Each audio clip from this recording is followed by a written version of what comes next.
கிறிஸ்துக்குள் அன்பான hope TV நேயர்களே, மீண்டுமாக இன்னொரு நாளிலும் தேவனுடைய சத்தியத்தை நாம் தியானிப்பதற்காக நீங்கள் யாவரும் தொலைக்காட்சி முன்பாக உட்கார்ந்திருப்பதற்காக நான் தேவனை ஸ்தோத்திரிக்கிறேன். கூடி வந்திருக்கிற உங்கள் யாவரையும் ஹோப் டிவியின் சார்பாக அன்புடன் வாழ்த்தி வரவேற்கிறோம். யாவரும் கண்களை மூடி ஜெபம் செய்து தியானத்திற்குள்ளாக நாம் கடந்து செல்வோம். உங்களை நேசிக்கிற அன்பின் பரலோக பிதாவே, இன்னொரு நாளிலும் உடைய சத்தியங்களை தியானிப்பதற்காக உடைய சமூகத்திலே நாங்கள் கூடி வந்திருக்கிறோம். ஆண்டவர் எங்களை ஆசீர்வதியும் ஆவியினால் நிரப்போம். கர்த்தர் பேசுகிற வார்த்தைகள் நாங்கள் புரிந்து கொள்வதற்கு பரலோகத்தின் ஞானத்தை எங்களுக்கு தாரும். உடைய வார்த்தைகள் எங்களுடைய வாழ்க்கைக்கு ஆசீர்வாதமாக இருக்க கர்த்தர் கிருபை செய்யும். விசேஷமாக இந்த சத்தியத்தை கேட்க அவளோடு உடைய தொலைக்காட்சி முன்பாக அமர்ந்திருக்கிற ஒவ்வொரு பிள்ளைகளையும் கர்த்தர் ஆசீர்வதிக்கும்படியாய் இயேசு நாமத்தில் பிதாவே, ஆமென். கிறிஸ்துக்குள் அன்பான தேவனுடைய பிள்ளைகளே, தெரிந்து கொள்ளப்பட்டவர்கள் என்று தலைப்பின் கீழாக இந்த நாளில் நாம் தேவனுடைய செய்தியை நாம் கேட்க இருக்கிறோம். எல்லா மனிதர்களையும் ஆண்டவர் நேசிக்கிறார். அது யூதனாக இருந்தாலும் சரி, கிரேக்கனாக இருந்தாலும் சரி, புறஜாதியாக இருந்தாலும் சரி, எல்லாரும் ரட்சிப்படைய வேண்டும். எல்லாருக்கும் ரட்சிப்பு அருள்வதற்காக இயேசு கிறிஸ்துவானவர் இந்த உலகத்திற்கு வந்தார். தாமதிக்கிறார் என்று சிலர் எண்ணுகிறபடி கர்த்தர் தம்முடைய வாக்குத்தின்படி தாமதமாயிராமல் ஒருவரும் கெட்டு போகாமல் எல்லாரும் நித்திய ஜீவனை அடையும்படியாக ஆண்டவர் நம்மேல் நீடிய பொறுமையுள்ளவராக இருக்கிறார். எல்லாருமே மனம் திரும்ப வேண்டும். ஒரு மனிதனும் கூட பாவத்தில் விழுந்து அவன் கெட்டு போகாதபடி அந்த ஒரு மனிதனுக்காகவும் ஆண்டவர் இன்னும் நீடிய பொறுமையுள்ளவராகவே இருந்து வருகிறார். ஆகவே யூதன் என்றும் இல்லை, கிரேக்கன் என்றும் இல்லை, வேறு எந்த புறஜாதியார் இருந்தாலும் சரி, வெள்ளையனாக இருந்தாலும் சரி, கற்பனாக இருந்தாலும் சரி, தேவ கிருபை எல்லாருக்குமே தேவைப்படுகிறது. அவருடைய ரட்சிப்பு எல்லாருக்கும் உரியது. உலகத்தில் உள்ள அத்தனை மக்களுக்காகவும் கிறிஸ்துவானவர் இந்த உலகத்திலே மரித்தார் என்பதை நாம் மறந்துவிடக்கூடாது. ரோமர் 10:12 அப்போஸ்தலனாகிய பவுல் இப்படியா சொல்லுகிறார்: யூதன் என்றும் கிரேக்கன் என்றும் வித்தியாசமே இல்லை, எல்லாருக்கும் கர்த்தரானவர் தம்மை தொழுது கொள்ள யாவருக்கும் ஐஸ்வர்ய சம்பன்னராக இருக்கிறார் என்று அப்போஸ்தலனாகிய பவுல் கூறுகிறார். அப்படின்றால் யாராக இருந்தாலும், எப்படிப்பட்ட மதத்தை சேர்ந்தவர்களாக இருந்தாலும், எப்படிப்பட்ட தாழ்ந்த ஒரு நிலைமையில் இருந்தாலும், அவர்கள் யாராக இருந்தாலும், எந்த பாவத்தை செய்து கொண்டிருந்தாலும் எல்லா பாவத்தையும் மன்னித்து அவர்களுக்கு ரட்சிப்பு அருளுவதற்காக கிறிஸ்துவானவர் இந்த உலகத்திற்கு வந்தார். அதோடு கூட தேவனை தொழுது கொள்ள விரும்புகிற ஒவ்வொருவருக்கும் அந்த ரட்சிப்பு கிடைக்கும் என்று அப்போஸ்தலனாகிய பவுல் உறுதியாக தெரிவிக்கிறார். ரோமர் 11:1 இப்படி இருக்க தேவன் தம்முடைய ஜனங்களை தள்ளிவிட்டாரோ என்று கேட்கிறேன்.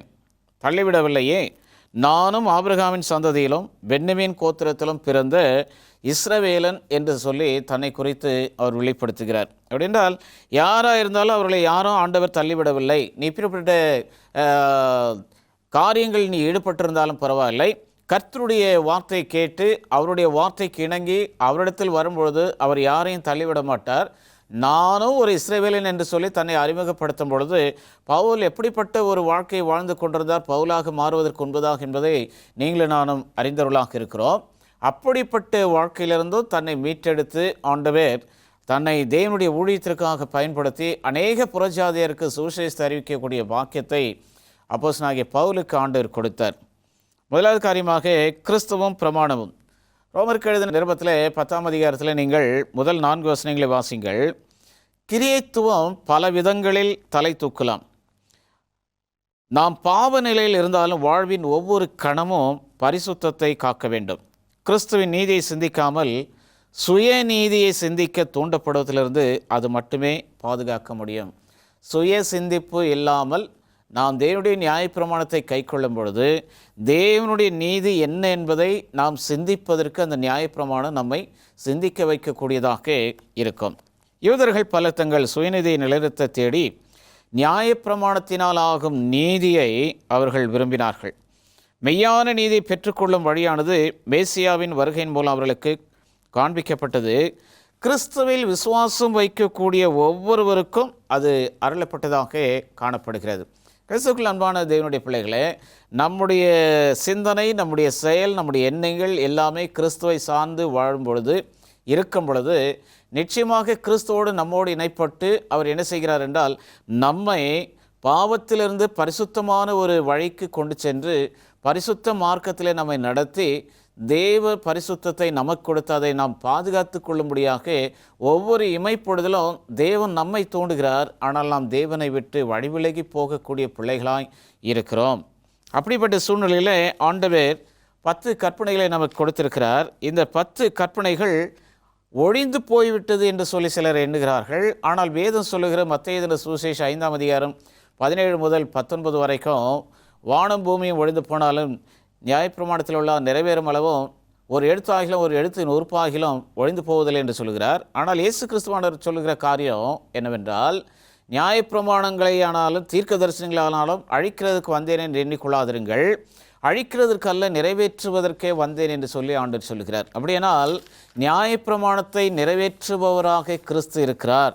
அப்படியானால் கிறிஸ்துவை பின்பற்றக்கூடிய ஒவ்வொரு நபரும் நியாயப்பிரமாணம் இருக்கிறது என்ற சிந்தையோடு அந்த நியாயப்பிரமாணத்தை கைக்கொள்ளக்கூடியவர்களாக இருக்க வேண்டும். தெரிந்து கொள்ளப்பட்ட மக்கள் விசேஷமாக இந்த நியாயப்பிரமாணத்துக்கு கீழ்ப்படைந்து நடக்க வேண்டும். இந்த நியாயப்பிரமாணம் கிறிஸ்துவின் குணலட்சணத்தை வெளிப்படுத்துகிறபடியால் கிறிஸ்தவர்களும் கிறிஸ்துவின் குணலட்சணத்தை வெளிப்படுத்தக்கூடியவர்களாக இருக்க வேண்டும். கிருபையால் நீங்களும் நானும் தெரிந்து கொள்ளப்பட்டிருக்கிறோம். நீங்கள் வீட்டில் இருக்கும்போது ரோமர் 11ஆம் அதிகாரம் முதல் 7 வசனங்களை வாசியுங்கள். கிருபையால் தெரிந்து கொள்ளப்பட்ட மீதமான கூட்டத்தார் இருக்கிறார்கள். தம் மக்களாகி அவர்களை தேவன் தள்ளவில்லை. யூதர் புறஜாதியார் என ரட்சிப்பை ஏற்றுக்கொள்ளும் ஒவ்வொருவரும் ரட்சிப்பை பெற முடியும். முதலாக மனம் மாறி கிறிஸ்துவ மார்க்கத்தை தழுவியவர்கள் யூதர்கள்தான் என்று நாம் பார்க்கிறோம். பெந்தேகோஸ்தே நாளில் மனம் திரும்பியவர்களை அதற்கு உதாரணமாக நாம் காட்ட முடியும்.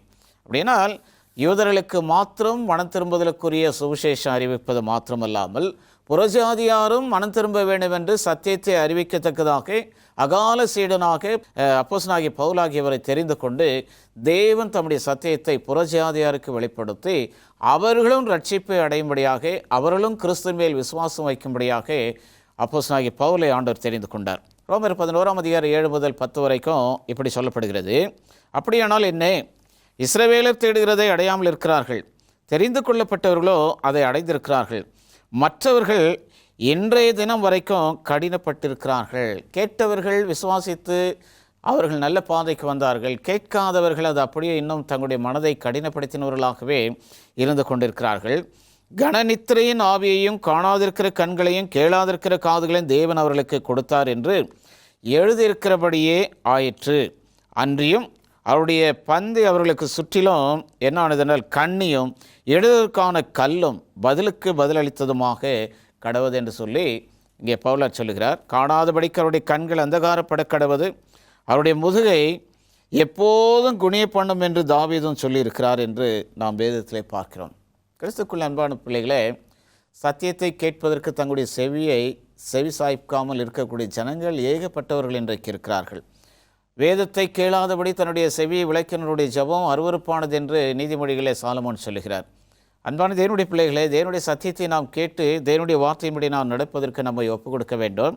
அப்படி நாம் ஒப்பு கொடுத்து தேவனுடைய பாதலே நம்முடைய வாழ்க்கையை இணைத்து சென்று நாம் வாழும் பொழுது நிச்சயமாகவே ஆண்டவர் தம்முடைய ரட்சிப்பின் பாதையிலே நம்மை நடத்தக்கூடியவராக இருக்கிறார் என்பதில் எந்தவித சந்தேகமில்லை. சத்தியத்தை கேட்க வேண்டும், சத்தியத்தை பார்க்க வேண்டும், வாசிக்க வேண்டும், கண்களுக்கு அது புலப்பட வேண்டும். நாம் பார்த்ததை நாம் கேட்டதை மற்றவர்களுக்கு சாட்சியாக நாம் பிரசங்கிக்க வேண்டும் என்று வேதம் நமக்கு எச்சரிக்கிறது. ரெண்டாவது காரியமாக சுபாவாக்கினை, இஸ்ரவேலர் எல்லாரும் ரட்சிக்கப்படுவார்களா என்ற ஒரு கேள்வியோடு எழுப்பப்படுகிறது. ரோமர் 11ஆம் அதிகாரம் 11 முதல் 15 வரைக்கும் நீங்கள் வீட்டில் வாசிங்கள். இந்த வசனங்களில் 2 இணையான சொற்றொடர்கள் இருக்கிறது. ஒன்று இஸ்ரவேலரின் நிறைவு, இன்னொன்று இஸ்ரவேலரை அங்கீகரித்தல். அப்படி என்றால் கிறிஸ்துவனிடத்திலே வந்து கிறிஸ்தவர்களாக அங்கீகரிக்கப்படக்கூடியவர்களாக இருக்க வேண்டும். அப்படினால் கிறிஸ்துவின் குணலட்சணத்தை நாம் வெளிப்படுத்தக்கூடியவர்களாக இருக்க வேண்டும். அல்லது நியாயப்பிரமாணத்துக்கு கீழ்ப்படியக்கூடியவர்களாக இருக்கிறவர்களே என்ன செய்ய முடியும் என்றால் அங்கீகரிக்கப்படக்கூடிய இஸ்ரவேலர்களாக இருக்க முடியும். நியாயப்பிரமாணத்துக்கு நாம் கீழ்ப்படியாவிட்டால் நம்மை யார் அங்கீகரிப்பார்? கிறிஸ்துவை தவிர வேறு யாரும் அங்கீகரிக்க முடியாது. கிறிஸ்து நம்மை அங்கீகரிக்க வேண்டும் என்றால் அவருடைய கிருபையினாலே ரட்சிக்கப்பட்டிருக்க வேண்டும், அவருடைய இரத்தத்தினாலே நீதிமான்களாக ஆக்கப்பட்டிருக்க வேண்டும். அப்படி ரட்சிக்கப்பட்டு நீதிமான்களாக்கப்பட்ட நீங்களும் நானும் தேவனுடைய நியாயப்பிரமாணத்துக்கு கீழ்ப்பணிந்து நடக்கும் பொழுது நாம் கிறிஸ்தவர்கள் என்று சொல்லி அங்கீகரிக்கப்படுகிறோம். அப்போ ரோமருக்கு எழுதின 11ஆம் அதிகாரம் 16 முதல் 24 வரைக்கும் நீங்கள் வாசிங்கள். மீதமானவர்களை நல்ல ஒலிவ மரத்திற்கு பவுல் ஒப்பிடுகிறார். அவருடைய கிளைகளில் சில அப்படின்றால் அந்த ஒலிவ மரம் என்பது ஒரு தேவனுடைய ஆலயம், தேவனால் தெரிந்து கொள்ளப்பட்ட மக்கள் அதில் இருக்கிறார்கள். அதில் கிளைகளில் சில என்று சொல்லும் பொழுது விசுவாசிகளில் சிலர் முறித்து போடப்படுகிறார்கள், திருச்சபையை விட்டு விலக்கப்படுகிறார்கள். காரணம், தேவன் தம்முடைய ஜனங்களை தள்ளிவிடவில்லை என்பதை உறுதிப்படுத்துவதற்காக இந்த எடுத்துக்காட்டை பவுல் கூறுகிறார். வேரும் மரத்தண்டும் விட்டு வைக்கப்பட்டிருந்தன. அப்படியானால் ஆதி அந்த மரத்தின் வேர் தண்டு மாத்திரம் அங்கே இருக்கிறது. புறஜாதியார் வந்து அந்த மரத்திலே ஒட்டி கொண்டு அவர்கள் வளருவார்கள் என்று சொல்கிறார். இந்த நூற்றுக்கு அதிபதி தன்னுடைய வேலைக்காரன் கொடிய வேதனைப்படுகிறான், தீவிரவாதக்காரனாய் என்று சொல்லி கிறிஸ்தனிடத்தில் வந்து அவன் என்ன செய்தென்றால் செய்தி சொன்னான். ஆண்டவர் சொல்கிறாரு, நான் வந்து அவனை சொஸ்தமாக்குவேன் என்று சொல்லும் பொழுது அவன் சொல்லுகிறான், இல்லை ஆண்டவரே, நீர் இங்கே இருந்து ஒரு வார்த்தை சொல்ல என்னுடைய வேலைக்காரன் படைப்பான், ஏனென்றால் நானும் அதிகாரத்துக்கு உட்பட்டிருக்கிறேன், எனக்கு கீழும் வேலை செய்கிறவர்கள் இருக்கிறார்கள் என்று சொல்லி சொல்லும் பொழுது ஆண்டவர் சொல்கிறாரு, இஸ்ரவேலருக்குள்ள இப்படிப்பட்ட விசுவாசத்தை நான் காணவில்லையே என்று சொல்லி அந்த நூற்றுக்கு அதிபதியை நோக்கி உன் விசுவாசத்தின்படியே உனக்கு ஆக்கடுவது என்று சொன்னார்.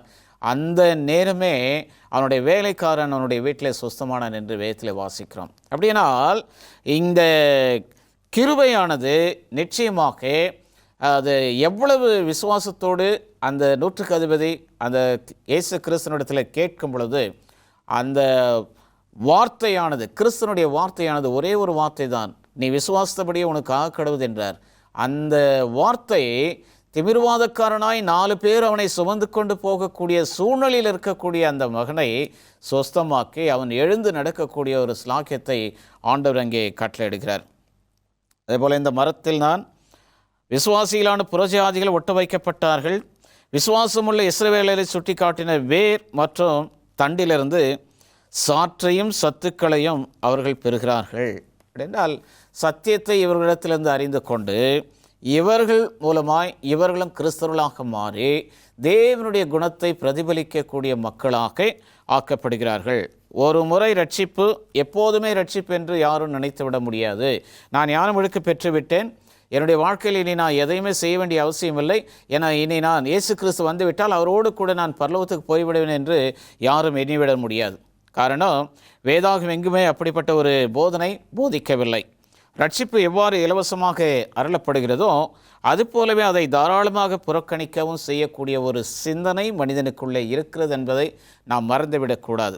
காரணம், ஒரு முறை ஞானமிழுக்கு பெற்று நான் பாவமே செய்யாமல் வாழ்வேன் என்று எந்த மனிதனும் தன்னுடைய நாவினால் இதை உத்தரவாதத்தோடு சொல்ல முடியாது. காரணம், நாம் பாவ உலகத்தில் வாழ்ந்து கொண்டிருக்கிறோம். எப்பொழுதும் நம்மோடு கூட சாத்தான் இருக்கிறான், நம்மை பாவம் செய்வதற்கு தூண்டி கொண்டே இருப்பான். அப்படிப்பட்ட சூழ்நிலையில் ஏதோ ஒரு நிலையில் நாம் பாவத்தில் விழக்கூடிய நிலையில் தள்ளிவிடப்படுவோம். ஆகவே என்றைக்கும் இந்த ரட்சிப்பு நம்மை வழிநடத்தக்கூடாது. ஆனால் கிறிஸ்து வரும் வரை நாம் கிறிஸ்துக்காக ஆயத்தமாக அந்த சத்தியத்தில் வைராக்கமாக விசுவாசத்தில் உறுதியுள்ளவர்களாக நாம் ஜீவிக்கும் பொழுது நிச்சயமாகவே அந்த மத்தேயு எழுதின சுவிசேஷம் 24ஆம் அதிகாரம் 13 சொல்லப்பட்டபடி முடிவு பறிந்த நிலை நிற்பவனை ரட்சிக்கப்படுவான் என்று சொன்னது போல கிறிஸ்து வரும் வரை எல்லாவித போராட்டங்களிலிருந்தும் நான் மீண்டு நான் கிறிஸ்துக்காக நிற்கும் பொழுது கிறிஸ்து வரும்பொழுது அவரோடு கூட சேர்ந்து நான் நித்தியரானத்தில் சேர முடியும். ரோமர் 11ஆம் அதிகாரம் 22வது வசனத்தில், ஆகையால் தேவனுடைய தயவையும் கண்டிப்பையும் பார், விழுந்தவர்களிடத்திலே கண்டிப்பையும் உன்னிடத்திலே தயவையும் காண்பித்தார், அந்த தயவிலே நிலைத்திருப்பாயானால் உனக்கு தயவு அல்லது தயவு என்ற வார்த்தைக்கு இன்னொரு வார்த்தை ரட்சிப்பு கிடைக்கும். நிலைத்திராவிட்டால் நீயும் வெற்றுண்டு போவாய். ரட்சிப்பு இலவசமான ஒரு ஈவு. அந்த ரட்சிப்பு யாருக்கு தேவைப்படுகிறதோ அந்த நபர் மாத்திரமே கிறிஸ்துவண்டைக்கு வர வேண்டும். வேறு எந்த நபருடைய சிபாரிசினாலும் அந்த மனிதனுக்கு ரட்சிப்பு கிடைக்காது. அதே போல் ரட்சிப்பின் வழியை சத்தியத்தை அறிந்த ஒருவன் அந்த மகனுக்கு காண்பிக்கலாம் அல்லது சத்தியத்தை எடுத்து சொல்லலாம். ஆனால் அவனை ரட்சிப்புக்குள் கொண்டு வந்து அவனை ரட்சிக்க செய்வது கிறிஸ்துவானவருடைய வேலை, பரிசுத்த ஆவியானவருடைய வேலை. அவர்கள் அதை பார்த்து கொள்வார்கள். ரோமர் 11ஆம் அதிகாரம் 25 முதல் 27 வரைக்கும் பார்க்கும் பொழுது, மேலும் சகோதரரே, நீங்கள் உங்களையே புத்திமான்கள் என்று எண்ணாதபடிக்கு ஒரு ரகசியத்தை நீங்கள் அறிய வேண்டும் என்று இருக்கிறேன். அது என்னவெனில், புறஜாதியாருடைய நிறைவு உண்டாகும் வரைக்கும் இஸ்ரவேலில் ஒரு பங்குக்கு கடினமான மனதுண்டாயிருக்கும். இந்த பிரகாரம் இஸ்ரவேலர் எல்லாரும் ரட்சிக்கப்படுவார்கள். மீட்கிறவர் சீயோனிலிருந்து வந்து அவபக்தியை யாக்கோபை விட்டு விலக்குவார் என்றும், நான் அவருடைய பாவங்களை நீக்கும்போது இதுவே நான் அவருடனே செய்யும் உடன்படிக்கை என்றும் எழுதியிருக்கிறது என்று சொல்லி இங்கே பவுலார் விளக்குகிறார். அப்படின்றால் புறஜாதியருடைய நிறைவு உண்டாகும் வரைக்கும் இஸ்ரவேலில் ஒரு பங்குக்கு கடினமான மனதுண்டாயிருக்கும். அப்படின்னால் அவர்களுமாக நம்மிலே சேர்ந்து நம்மோடு ஒருவராகிவிட்டார்களே ஒரு சிந்தனை இஸ்ரவேலருக்குள்ளே இருந்தாலும் ஆண்டவர் சொல்கிறார், எல்லாரும் சமம், தேவனுடைய பார்வையில் எல்லாருமே சரிசமமாக காணப்படுகிறார்கள். உயர்ந்தவன் தாழ்ந்தவன் என்று அல்ல, கோடீஸ்வரன் ஏழை என்று அல்ல, யாராக இருந்தாலும் ஆண்டவருக்கு முன்பாக சரிசமமாக காணப்படுகிறார்கள். அந்த சரிசமமான பார்வையில் தான் ஆண்டவர் அந்த மக்களை அழைக்கிறார். புறஜாதியருடைய நிறைவு என்றால் என்ன? நற்செய்தி எங்கே அறிவிக்கப்பட்டதும் புறஜாதியாரின் நிறைவு உண்டாகிறது. இப்பொழுது இன்னும் நிறைய புறஜாதியருக்கு சத்தியம் போகாமல் இருந்து கொண்டிருக்கிறது. அவர்களுக்கும் அந்த சத்தியம் போய் சேர்ந்த பிற்பாடு நிறைவு உண்டாகும். கிறிஸ்துவில் வெளிப்படுத்தப்பட்ட இஸ்ரவேலின் அம்சமானது உலகமெங்கிலும் காணப்படுகிறது. நற்செய்தி உலகம் முழுவதற்கும் எடுத்து செல்ல வேண்டிய கடமை அவரை ஏற்றுக்கொண்டவர்களுடைய ஒவ்வொருடைய கடமையாக இருக்கிறது. இந்த உலகம் முழுவதும் பிரசங்கிக்கப்பட்டு வரும் பொழுது இயேசுவின் வருகை சமயமாகிறது. அப்போது யூதர்கள் என்ன செய்கிறார்கள் என்றால் அநேகர் இயேசுவிடம் வர ஆரம்பிப்பார்கள். இந்த ராஜ்யத்தின் சுவிசேஷம் பூலோகம் எங்குமுள்ள எல்லா இடங்களிலும் பிரசங்கிக்கப்பட வேண்டும், அதன் பிறகு முடிவு வரும் என்று மத்திய 24:14 நாம் வாசிக்கிறது போல இந்த சுவிசேஷம் உலகமெங்கிலும் பிரசங்கிக்கப்படும். புறஜாதி எல்லாரும் கேட்பார்கள். அதன் பிறகு கிறிஸ்துவானவர் வருவார். கிறிஸ்துவானவர் வரக்கூடிய சமயத்தில் யூதர்கள் அவரிடத்தில் வருவதற்கு பிரயாசப்படுவார்கள். ஒரு குறிப்பிட்ட பிரிவினர் மாத்திரம் ரட்சிக்கப்படுவார்கள் என்று வேதத்தில் எங்குமே சொல்லப்படவில்லை.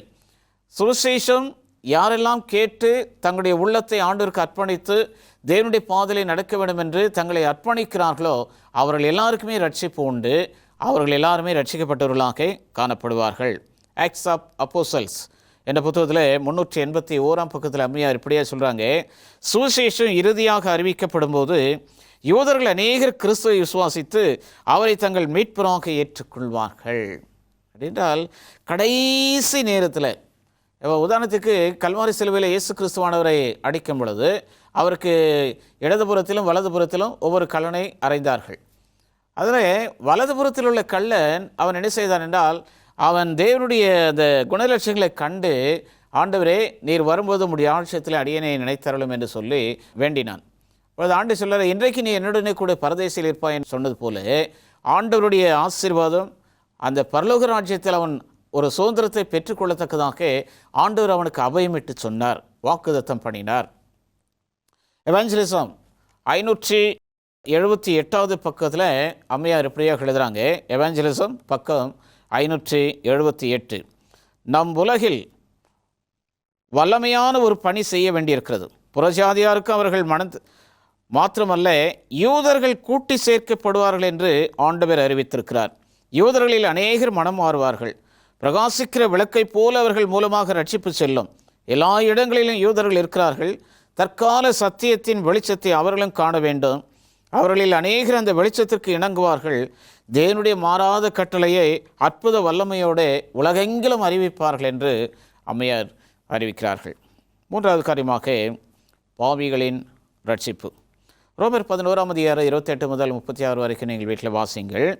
இந்த வசனங்களே யூதர்களும் புறஜாதியாரும் வேறுபடுத்தி காட்டப்பட்டிருக்கிற போதிலும் ஒன்று மட்டும் உறுதியாக தெரிகிறது, தேவன் தம் அன்பையும் கிருபையும் இரக்கத்தையும் பாவிகள் மேல் ஊற்றியிருக்கிறார்.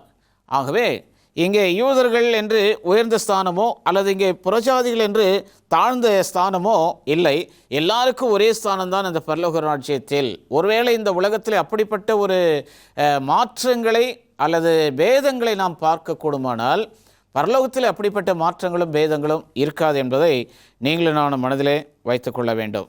மனிதர்களை ரட்சிப்பதும் பிற மனிதர்களையும் தேசங்களையும் தம் கரத்தின் கருவிலாக பயன்படுத்தி தம் சித்தத்தை நிறைவேற்றுவதும் உலகத் தோற்றம் முதலே தேவனுடைய சித்தமாக இருந்து வருகிறது என்பதில் எந்தவித சந்தேகமும் இல்லை. மத்தேயு எழுதின சுவிசேஷம் 18 அதிகாரம் 23 முதல் 35 வரைக்கும் நீங்கள் வீட்டில் வாசிங்கள். பரலோக ராஜ்யம் தன் ஊழியக்காரனிடத்தில் கணக்கு பார்க்க வேண்டும் என்று இருக்கிற ஒரு ராஜாவுக்கு ஒப்பாயிருந்தது. அந்த ராஜா என்ன செய்தான் என்றால் தன்னிடத்தில் கடன் பட்டவனை அழைக்கிறான். அவன் 10,000 தாலந்து கடன் பட்டிருக்கிறான். அந்த ராஜா என்ன செய்யணும், அவனை கூப்பிட்டு நீ உன்னுடைய பிள்ளைகளையும் பெஞ்சாதையும் உனக்கு உண்டான எல்லாவற்றையும் விற்று கடனை அடைத்து தீரு அப்படின்னு சொல்கிறாரு. அவன் சொல்கிறான், ஐயா கொஞ்சம் பொறுமையாக இருங்க, என்னிடத்துல பணம் இல்லை, கண்டிப்பாக உங்களுடைய கடனை அடைக்கிறேன்னு சொல்லி வேண்டுகிறான். அப்போது ராஜா என்ன செய்கிறான், அவனுடைய கடனை அவனுக்கு மன்னிக்கிறார். 10,000 தாலந்து கடனை மன்னிக்கிறார் ராஜா. அவனிடத்தில் அவனோடு வேலை செய்யக்கூடிய ஒருவன் 100 வெள்ளிப்பணம் கடன் பட்டிருக்கிறான்.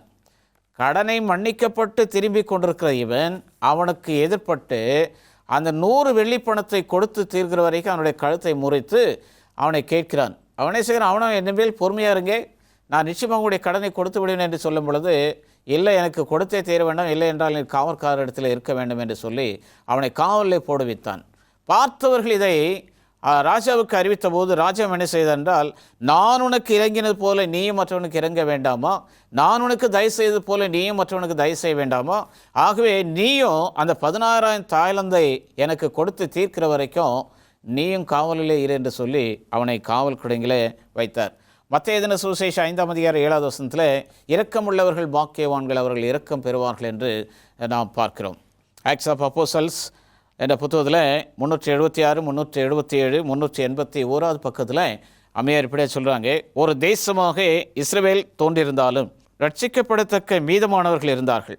ரட்சகர் வந்திருக்கும் போது யோவான் ஸ்நானனின் செய்தியை சந்தோஷமாக ஏற்றுக்கொண்ட உண்மையுள்ளவர்களுக்கும் அவர்களும் ஆண்களும் பெண்களும் அங்கு இருந்தார்கள். மேசியா குறித்த தீர்க்க தரிசனங்களை புதிதாக ஆராய வழிநடத்தப்பட்டார்கள். உண்மையுள்ள இந்த யூதர்களை வைத்துதான் ஆதிக்கால திருச்சபை ஸ்தாபிக்கப்பட்டது.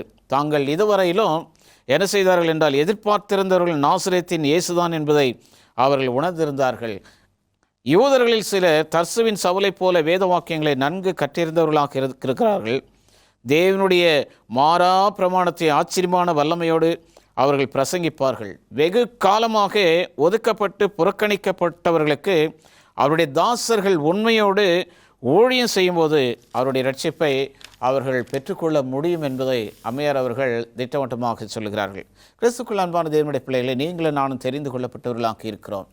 நீங்களும் நானும் எதற்காக தெரிந்து கொள்ளப்பட்டிருக்கிறோம் என்றால், கிறிஸ்துவின் புண்ணியங்களை மற்றவர்களுக்கு அறிவிக்கத்தக்கதாக ஆண்டவர் உங்களையும் என்னையும் ஆசாரிய ஜாதியாக ராஜாக்களாக ஏற்படுத்தி தேவனுடைய சத்தியத்தை மற்றவர்களுக்கு பிரசங்கிக்கக்கூடிய ஒரு பொறுப்பை ஆண்டவர் நம்மிடத்தில் கொடுத்திருக்கிறார். ஆகவே புறஜாதியார் மத்தியிலே நாம் சென்று தேவனுடைய ஊழியத்தை நிச்சயமாகவே உண்மையாய் போதித்து அந்த மக்களை தேவனுடைய ராஜ்யத்துக்காக ஆயத்தப்படுத்துவதற்கு நீங்களும் நானும் பிரயாசப்பட வேண்டும். அப்படிப்பட்ட பாக்கியத்தை ஆண்டவர் உங்களுக்கு எனக்கு கொடுத்து நம்மை ஆசீர்வதிப்பாராக.